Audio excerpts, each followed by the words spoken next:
Thank you para WL Singer. Terima kasih buat Bapak Gembala, Ibu Gembala yang sudah mengundang saya. Ini pertama kali dan ternyata terakhir kali ya. Akan pindah ke Rasa. Ya, perkenalkan nama saya Denny Mande. Ya, saya dari Manado. Saya punya istri satu, 2 orang anak, laki perempuan sudah nikah kemarin. Dan harusnya mereka ingin ikut cuman karena keluarga besar saya datang dari Medan, ya, karena mantu saya yang perempuan yaitu orang dari Medan, ya. Jadi ya Horas.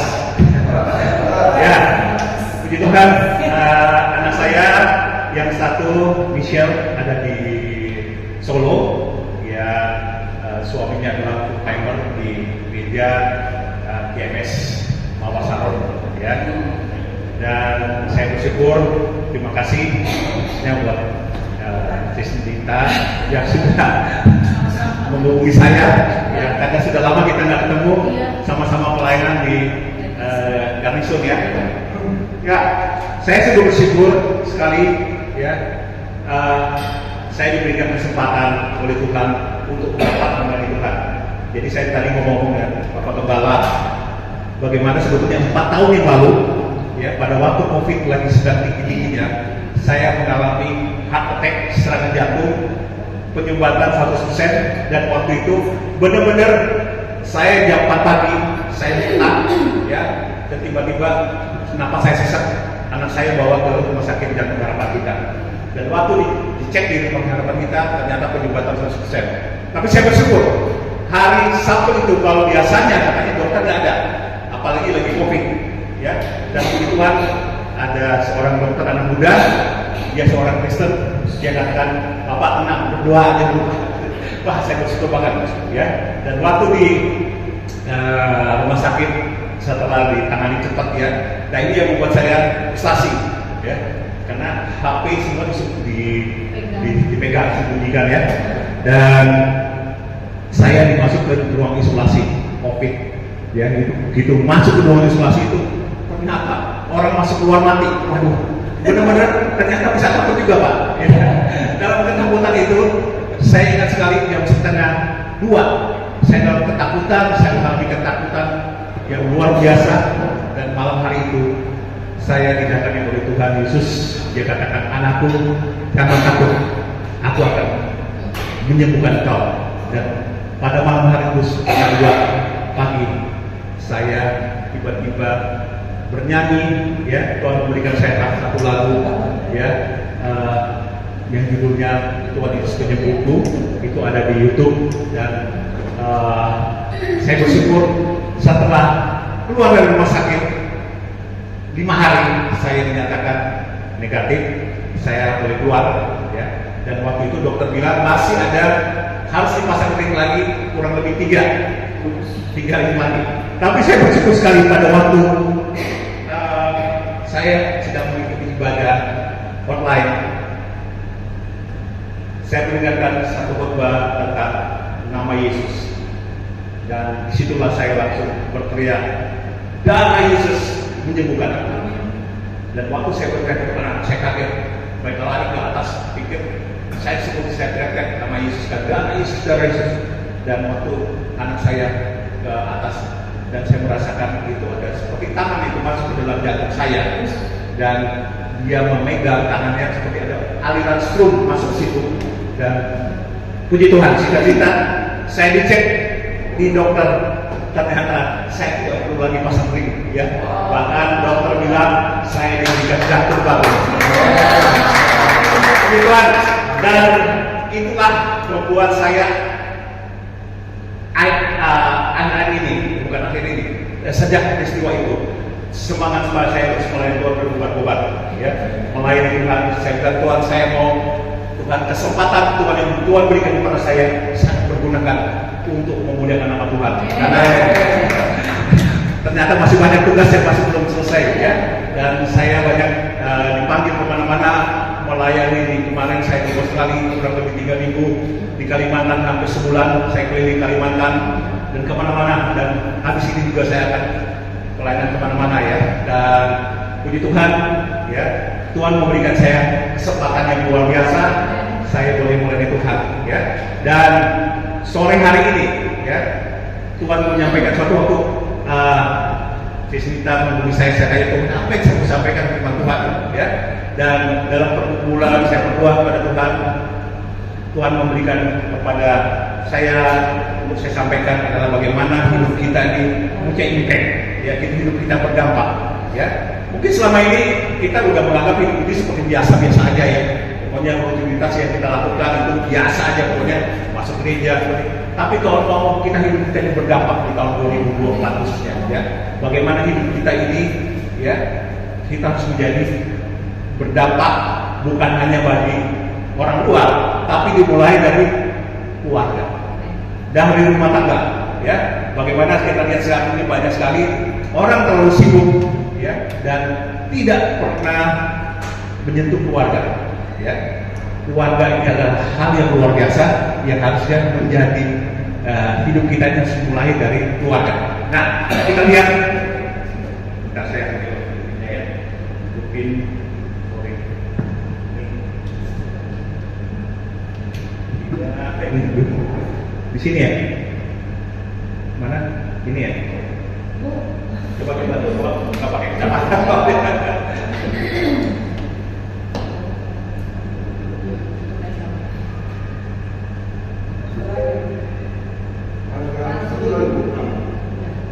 Kayak yang bawah ini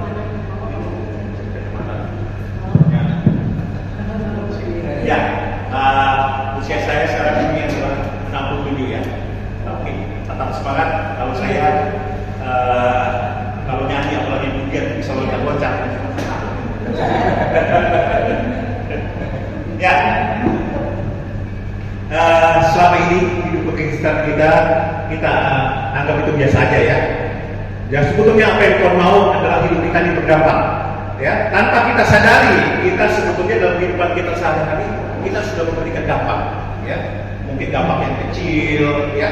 Tapi sebetulnya hidup kita ini, apalagi kita sebagai pengikut Kristus, itu harus berdampak, ya. Yang saya katakan mulai dari keluarga, kemudian lingkungan kita, kemudian ya sampai orang-orang yang kita temui, ya. Nah, bagaimana dampak itu bisa memberikan dampak yang bermanfaat bagi lingkungan kita dan setiap orang di sekitar kita? Kita lihat, belum biasa seperti saya pakai. Ya. Ternyata berdampak itu membutuhkan sumber yang tepat, ya.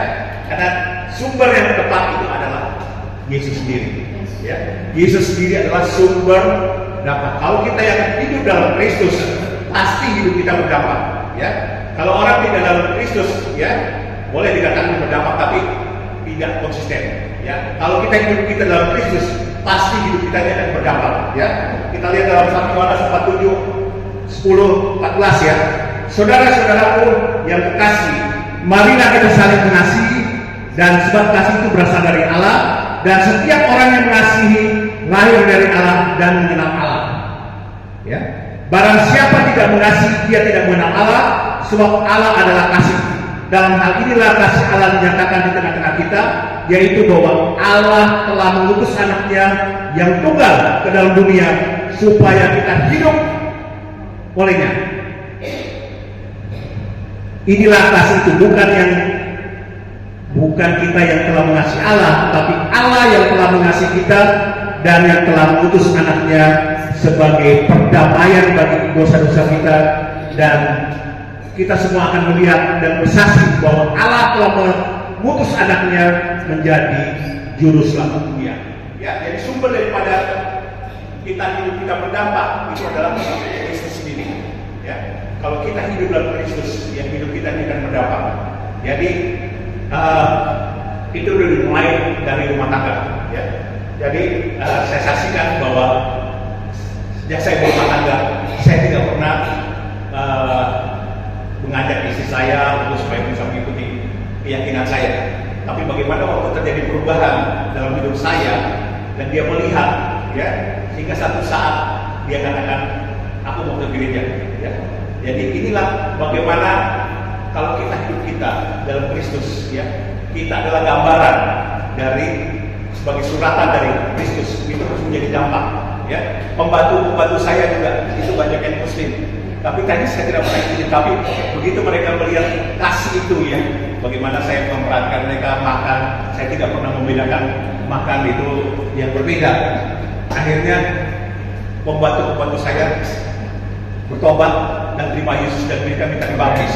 Ya, inilah hidup kita berdampak. Jadi kalau kita hidup Kristus kita berdampak, di mana saja kita berada, kita akan menyaksikan kebaikan Tuhan. Nah, saya punya kebiasaan sampai sekarang. Kalau kemanapun, saya lebih senang naik online, apa namanya, Grab apa, Gojek. Dan disitulah saya banyak menyampaikan kabar baik tentang Tuhan, ya, dan banyak puji Tuhan, ya. Orang-orang yang saya layani di mobil itu terima Tuhan Yesus. Bahkan pernah beberapa kali ada yang waktu saya doain dia merasakan seperti ada aliran listrik masuk dan dia nangis di situ, ya. Dan saya layani dia. Dan rupanya hari itu kalau saya tidak layani dia mau niat membunuh diri. Ya. Puji Tuhan, ya. Bagaimana kita lihat, bagaimana hidup kita ini harus berdampak. Jadi jangan bukan hanya sekedar kita tahu firman Tuhan, tapi bagaimana hidup kita menjadi pelaku firman Tuhan dan kita bersaksi, ya. Karena sebetulnya Tuhan mau kita menjadi saksinya Tuhan. Ya. Dikatakan firman Tuhan dialah kita menjadi saksi dalam Matius 28. Kita menjadi saksi Kristus, ya, baik itu dimulai dari Yerusalem, Yudea, Samaria dan sebagainya. Dan dikatakan dalam Wahyu dikatakan oleh kesaksian kita iblis dikalahkan. Ya, ini power berubah. Jadi kalau mungkin Anda tidak selalu kita harus menjadi hamba Tuhan yang menguasai firman Tuhan, ya. Tapi bagaimana kita menjadi saksi Kristus? Saksi Kristus kita menyampaikan kabar baik, ya, good news ini kepada orang-orang yang kita temui. Karena banyak orang-orang yang hanya terlalu egois, tidak memperhatikan orang-orang lain sekitar kita yang sebetulnya masih banyak yang harus kita sampaikan kabar baik ini, ya. Di mana saja kita berada, kita harus menyampaikan kabar baik. Inilah tugas kita di tahun 2024 ini, harus banyak saksi menyampaikan kabar baik kepada setiap orang yang kita ketemui. Ya. Dan next berikutnya adalah itu berdampak, itu dimulai dikatakan takut akan Tuhan. Terkadang kita lebih takut daripada pandangan orang, daripada takut pada Tuhan. Sekecil apapun tindakan yang kita lakukan pasti membawa dampak. Pastikan dampak yang kita berikan itu tidak dipengaruhi oleh situasi atau kondisi, melainkan setiap keputusan yang kita ambil bisa memberikan dampak yang benar. Ya, ini yang Tuhan mau dalam hidup kita. Itu dimulai dari takut akan Tuhan. Takut akan Tuhan ini bukan berarti takut akan, ya mungkin orang takut yang biasa, tapi takut akan Tuhan itu artinya bahwa kita cinta sama Tuhan, ya. Kita tinggal sama Tuhan, kita untuk berbuat sesuatu yang melukai Tuhan, kita tidak akan tega, ya. Puji Tuhan, saya saksikan bagaimana dalam rumah tangga saya hampir 37 tahun saya menikah dengan istri saya, ya. Puji Tuhan, sampai saat ini sama istri saya masih pacaran tiap hari, bahkan masih sirik tadi saya juga ini WA sama dia, ya. Jadi kita masih biasakan seperti orang pacaran, ya. Dan anak-anak melihat bahwa ternyata sampai anak saya perempuan, waktu itu dia anak perempuan kan suka tulis di diary, ya. Dan waktu dia tulis di diary, dia tulis dia ingin suaminya yang seperti papi, gitu. Saya menangis dalam Tuhan, luar biasa. Ternyata bagaimana kehidupan saya ini bisa berdampak terhadap anak-anak saya, ya. Dan saya bersyukur anak-anak saya sekarang Tuhan berkati luar biasa, ya. Yang satu yang laki itu menjadi direktur, salah satu direktur daripada Tokopedia, ya. Dan anak-anak saya berkati. Jadi bagi orang-orang yang takut akan Tuhan, ya, berkat tadi, berkat anak cucu itu akan turun ke kita, ya. Itu dimulai daripada kita takut akan Tuhan. Nah, dalam 1 Samuel 12 ayat 14 dikatakan, asal saja kamu takut akan Tuhan, beribadah kepadanya, mendengarkan firman-Nya, dan tidak menentang titah Tuhan, baik kamu maupun raja yang yang memerintah kamu itu mengikuti Tuhan Allahmu. Ya, jadi sumber daripada hidup kita adalah takut akan Tuhan. Ya, itu dimulai dari bagaimana kita membangun keluarga yang takut akan Tuhan. Ya, dan itu saya biasakan ke anak-anak. Kalau hari Minggu kita harus beribadah bersama-sama. Ya, beribadah karena ibadah itu sangat penting sekali dalam rumah tangga. Jadi kita harus membangun ibadah mereka takut akan Tuhan. Saya bersyukur anak-anak saya tidak terpengaruh, apalagi di kota Jakarta, ya, bagaimana kita lihat pergaulan yang sungguh luar biasa, dan anak-anak itu kita bekali dan mereka, ya, takut akan Tuhan, ya. Dan berikutnya adalah, ya, miliki keputusan untuk memilih tindakan yang benar dan memilih untuk takut akan Tuhan. Hanya kasih Tuhan yang memampukan kita untuk melakukan semua. Jangan mengandalkan kekuatan kita sendiri untuk terlepas daripada semua permasalahan yang kita hadapi. Ya, tugas kita adalah bagaimana membuat kasih Tuhan itu terimplementasi di dalam hidup kita. Ya, jadi luar biasa sekali takut akan Tuhan ini. Ya, dimulai daripada keluarga. Ya, sehingga hidup kita boleh menjadi berkah. Dan saya saksikan juga bagaimana perjalanan hidup saya ini, saya di proses Tuhan itu mengalami masa 3 kali padang gurun. Ya, kita habis-habisan terakhir pada waktu anak saya itu masuk sekolah SMA 1 di perguruan tinggi. Waktu itu kita benar-benar habis karena saya ada jadi bis dalam pengelolaan perusahaan, dan saya harus melunaskan semua hutang-hutang saya miliaran itu, dan saya harus jual aset. Dan sampai satu saat, ya, kita harus, ya, dan saya bilang tinggal di Pulau Mas, Pak. Kita tinggal di Pulau Mas itu, kita hanya tinggal di ruangan kos ukuran 3x4 bersama 2 orang anak dan istri saya. Dan benar-benar banyak orang tak percaya, ya, kok Pak Denny kok bisa seperti itu. Tapi yang luar biasa, saya ngalami 4 tahun, saya tidak pun mendapatkan penghasilan.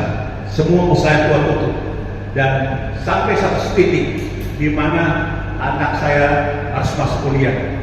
Dan pada waktu masuk kuliah itu dan masuk SMA, kita udah gak punya apa-apa. Hari itu pun juga kita udah gak punya apa-apa, mau makan gak ada.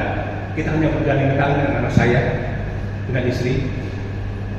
Kita naikkan lagu mungkin yang pernah sekolah minggu, ya, Bapak udah padamu, Bapak datang padamu, naikkan ucapan syukur atas kasih anugerah. Dan setiap hari, pagi hari, pada waktu kejadian itu, air mata saya keluar, ya, dan kita udah gak punya apa-apa.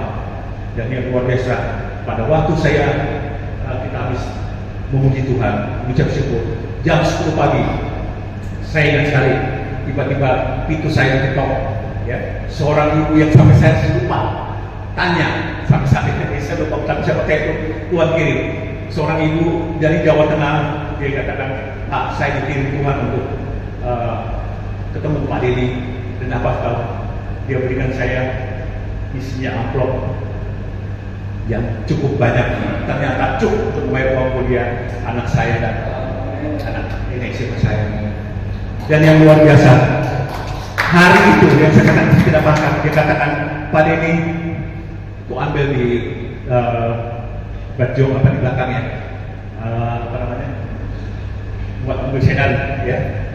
Ternyata itu ada beras rojo lele 100 kilo. Dan yang luar biasa saya saksikan bagi semua kasih Tuhan, ya. Pokoknya kita tetap setia pada Tuhan sampai satu saat Tuhan katakan, saya tinggal mobil saya satu-satunya mobil lama, mobil TAF, dan Tuhan bilang berikan untuk pelayanan. Saya ngomong pada istri saya, Mi, Tuhan bicara sama saya, mobil kita satu-satunya ini mobil TAF yang tahun 80-an, ya, itu berikan kepada pelayanan Tuhan. Jika kita istri saya bilang, udah kalau kamu dengar suara Tuhan, jalankan. Ya ini penting banget, jadi memang perlu istri itu bersama-sama saat sepakat ya. Dan saya juga tidak mikir lagi apa, pokoknya terserah Tuhan, pokoknya saya itu semua untuk Tuhan.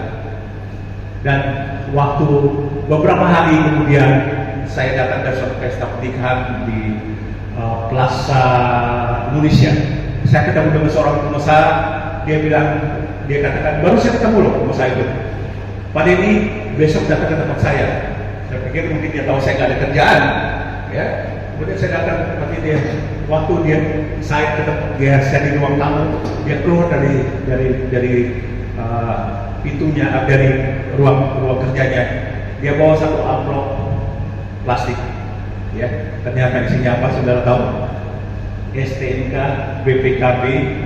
Dia berikan kepada saya mobil Honda Accord terbaru, ya.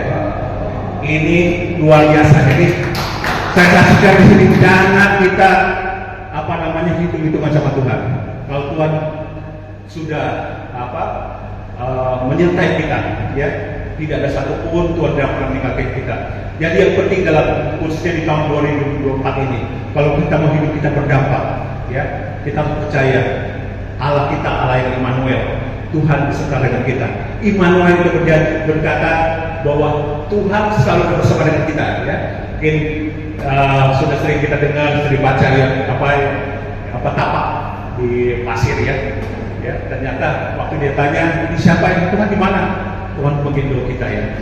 Dan saya alami berkali-kali bagaimana penyertaan Tuhan yang luar biasa. Di tahun 2024 ini kita percaya bahwa hidup kita akan berdampak kalau ada penyertaan Tuhan. Pernyataan Tuhan itu berarti ada jaminan Tuhan. Ya, mungkin kita mengalami kesulitan, mungkin, tapi kita percaya di ujungnya di sana mungkin kita belum melihat, tapi yang pasti, ya, semua indah pada waktunya Tuhan memberikan pada waktunya. Dan saya saksikan juga luar biasa yang tadi saya katakan, saya punya hutang di Jerman ya. Dan di waktu COVID 2024 di mana orang tidak bisa melakukan apapun, ya, tidak bisa berusaha apapun juga, kita tidak bisa melakukan apa-apa, ya. Disitulah saya mengalami kemuliaan Tuhan, ya. Semua hutang-hutang saya itu beres di masa COVID ya. Yang luar biasa, ya, saya katakan tadi kita tinggal pos. Saya sekarang mendapatkan rumah di Sumarekon Serpong, ya, di masa COVID. Jadi Tuhan luar biasa ya. Tuhan memelihara kita, hidup kita nih, ya. Kalau kita bersama dengan Tuhan, ya. Immanuel berbicara tentang penyertaan Tuhan, ya. Tuhan selalu bersama dengan kita, dan berbicara juga tentang kuasa yang tak terbatas, ya. Kuasa yang tak terbatas. Mungkin kita melihat saat ini kayaknya nggak mungkin ya, tapi kita lihat kalau kita mengandalkan Tuhan, ya, dengan kuasa yang tak terbatas, ya, itu kita akan mengalami mujizat Tuhan, hal yang besar. Dan saya percaya juga buat gereja ini, ya, mungkin kita Pak Gembala ya hanya dengan beberapa orang, ya, tapi kita punya percaya ke depan Tuhan sudah menyediakan ladang yang kuning, ya. Tuhan akan menghidupkan banyak jiwa, ya. Tadi saya ngomong dengan Pak Gembala bagaimana hari ini, ya, saya banyak juga pelayanan di bagaimana saya ketemu dengan hamba Tuhan membangkitkan saya minta dukungan dari mereka bagaimana saya banyak pelayanan saya ke marketplace, ya, ke orang-orang. Katakan gereja sesungguhnya itu adalah sebutnya banyak bicara di marketplace. Kita ketemu dengan orang, kita dengan rekan-rekan bisnis. Disitulah kita menyampaikan tentang kabar baik dan kita menginjili mereka. Karena kalau seorang pengusaha bisnis itu bertobat, ya, gereja akan punya dampak. Karena orang yang bertobat, kantor-kantor juga akan bertobat, ya, dan mereka akan menjadi berkat bagi gereja. Karena di gereja ini adalah banyak sleeping giant, orang-orang yang tertidur, ya. Bagaimana kita membangkitkan mereka supaya mereka bangkit, ya, menjadi terang. Karena inilah waktu-waktunya kita lihat tanda-tanda akhir zaman, ya, bagaimana dunia begitu jahat. Oleh karena ini banyak hamba Tuhan mengatakan bahwa di akhir zaman ini Tuhan akan menjangkau para pengusaha, para giant, ya, mereka bangkit dan boleh menjadi berkat bagi gereja, bagi nama Tuhan, ya. Dan hidup yang berdampak ini, ya, kita harus di tahun 2024 ini kita harus punya resolusi, ya. Resolusi yang mengubah hidup kita, resolusi yang berdampak dalam hidup kita. Kita harus membuat resolusi, dan tahun inilah, di akhir tahun ini kesempatan kita mengevaluasi apa yang kita sudah lakukan buat Tuhan, ya, dan apa yang kita akan lakukan di tahun 2024 ini. Ya, saya sudah banyak, saya di tahun 2024 saya sudah punya mungkin juga semacam kayak resolusi lah, komitmen saya akan melanjutkan kemana aja, ya. Tuhan tugaskan, ya. Kita harus buat resolusi. Jangan resolusi ini banyak udah buat resolusi, ingat kita apa? Angkat-angkat tai ayam, ya. Begitu masuk bulan Februari mulai lupa. Jadi biasakan resolusi itu kita tulis, ya, dan kita imani dan kita nyatakan, minta kepada Tuhan, minta Tuhan itu bekerja, ya, dalam setiap apa yang kita lakukan. Ya, di awal tahun banyak yang dikatakan tadi, banyak orang yang membuat resolusi. Resolusi berdasarkan dari bahasa Inggris adalah resolve, yang artinya adalah membuat satu keputusan atau ketetapan hati untuk melakukan atau tidak melakukan sesuatu.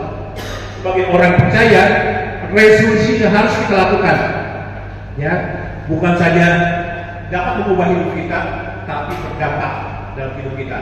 Nah, ini yang kita harus lakukan dalam tahun-tahun ini, dan Tuhan ingatkan kepada kita juga, ya, supaya kita hidup kita berdampak. Kita harus mempunyai spirit of excellence, excellence of spirit, berbicara tentang, ya, melakukan segala sesuatu dengan totalitas, ya. Berbicara tentang totalitas ini adalah bagaimana kita memberikan yang terbaik, ya, dalam pelayanan pun juga. Jangan asal-asalan, kita berikan yang terbaik buat Tuhan, waktu yang terbaik, ya, berikan segala sesuatu yang terbaik buat Tuhan di 2024 ini, dan kita akan lihat, ya, bagaimana Tuhan menjanjikan kita, hidup kita akan berdampak, pelayanan kita akan berdampak, ya. Dan Tuhan ingatkan kembali supaya di dalam spirit kita, ya, kita jadi lihat contohnya spirit of excellence itu. Kita lihat Daniel, bagaimana Daniel itu dalam 3 periode kerajaan, ya, tapi dia mempunyai dampak yang luar biasa, ya. Dan dampaknya adalah bagaimana Daniel ini sangat dihormati di dalam 3 kerajaan ini.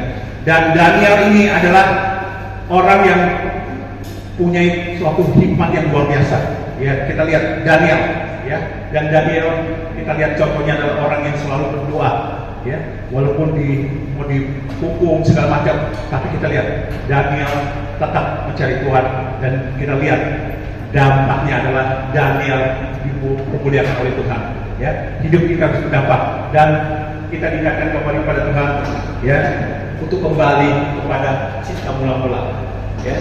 Karena di dalam Wahyu dikatakan, ya, banyak di Efesus, ya, Tuhan mencela banyak orang-orang percaya. Ya, mungkin kita sudah terlalu banyak melakukan kegiatan pelayanan secara rutinitas, tapi Tuhan mau kita kembali kepada cinta mula-mula, ya. Cinta mula-mula ini yang harus kita gali, ya. Dan dikatakan lakukan segala sesuatu yang pernah kita lakukan. Mungkin dulu kita udah banyak hal yang kita saat ini udah mulai nggak pernah lakukan, ya, dengan doa segala macam. Tapi kalau kita lakukan segala sesuatu dengan betul-betul all out, ya. All out itu berbicara tentang totalitas, ya. Hidup kita ini harus menjadi supaya kita hidup berdampak ini, ya, itu harus yang istilahnya kita menjadi juara, ya. Menjadi juara ini saya buat singkatannya, ya, supaya gampang ingat. Ya, juara adalah yang pertama, jangan pernah menyerah. Never give up, ya. Kemudian 2, usahakanlah usahakan yang terbaik, berbicara tentang all out 100%. Kita lakukan yang terbaik buat Tuhan. Kemudian yang ketiga, kita mengenalkan Tuhan, ya. Segala sesuatu kita mengenalkan Tuhan, ya. Tuhan menyertai kita. Dan yang keempat, kita harus rela berbagi, jangan egois, ya. Kita harus rela berbagi, kita harus banyak juga menolong orang-orang lain, teman-teman kita, saudara kita, ya. Dan yang kelima adalah A, ya, aktif di dalam komunitas, ya. dalam komsel dan gereja kita harus aktif, harus punya mental juara, ya, supaya hidup kita berdampak, ya. Dan di tahun 2024 ini, saya percaya gereja ini di bawah pimpinan gembala dan ibu gembala, ya, dimulai dari Batu Pasar, ya, dari Batu Pasar ini akan berdampak, dan kita percaya, ya, Tuhan akan menyertai pelayanan daripada gereja Catholic Church, ya, karena tak terbatas kuasa Tuhan, ya, tak terbatas kuasa Tuhan, dan kita akan melihat kuasa yang dahsyat akan turun atas kita semua. Bisa musik tak terbatas.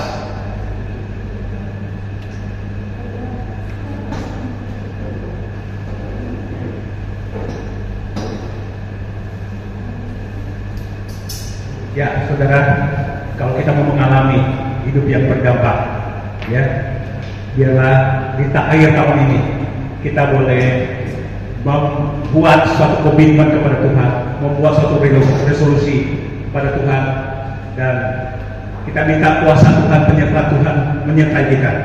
Kita nyanyikan pujian ini, kuasa tak terbatas.